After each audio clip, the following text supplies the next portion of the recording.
Jadi terus kesadarkan masih Pak, aku ditahan masih hati gini ya. Yon hanya bisa mengungkapkan penyesalan atas perbuatan yang dilakukannya. Pria 28 tahun ini ditetapkan tersangka kasus penganiayaan berat terhadap istrinya sendiri yang bernama Suryani.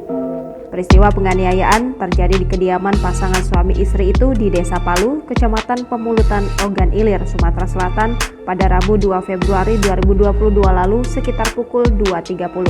Kepada wartawan, tersangka Yon mengaku kerap curiga dengan gerak-gerik istri yang dianggapnya tak lazim.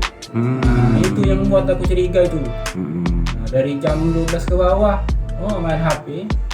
Udah nyucak aku balik, tidur dia nyium itu. Mulai hati ini ya. Curiga tapi aku tahan ya, aku talakkan ya. Aku udah ketik bukti maknya yang itu. Istrinya sering telepon seseorang sehingga membuat Yon curiga. Sehari sebelum kejadian, istrinya menghubungi orang lagi dengan modus pergi mandi. Yon curiga kenapa mandi sangat lama di kamar mandi.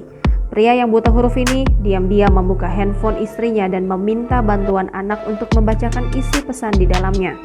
Ternyata isi pesan handphone itu ada kata sayang-sayangan. Cakapannya tadi ya. Nah, nonton anakku. Suatu buyan Pak ya. Nah, ibu sini tuh. Apa ini Pak? Bacakan ini. Jangan di ngomong tadi ya. Jangan. Dibacakan nanti. Dibacakan. Jangan anak kamu. Iya, jangan. Lagi kau tambah sakit nih. Sakit juga sakit ngapa? Ya. Nah, dia kan pasal kate. Pak ini bacakan yang sayang-sayangan tadi dia ngomong. Awalnya, Yon mengaku tak langsung emosi dan mengajak korban bicara baik-baik.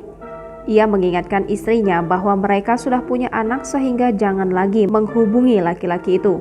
Aku tuh sayang kerja mana rumah tangga kamu. Sudah ada anak dua ya. Nah, kemana bagian anak? Tidak sadar. Masih. Perkataan Yon tidak digubris. Keduanya sempat ribut. Malamnya, Yon mengaku masih tidur seranjang dengan istrinya. Saat mengajak korban berhubungan suami istri, Yon tersinggung dengan gerakan tubuh korban yang seakan menolak. Emosinya meledak, kemudian mengambil senjata tajam untuk melukai istrinya.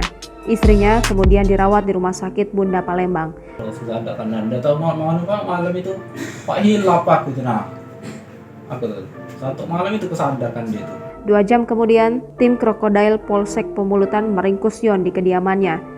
Kapolsek Pemulutan Ibtu Iklil Al-Lanuari mengatakan ancaman penjara 5 tahun pun menanti tersangka karena melanggar pasal 44 ayat 1 tentang kekerasan dalam rumah tangga. Jangan lupa subscribe, share, komen, dan like ya!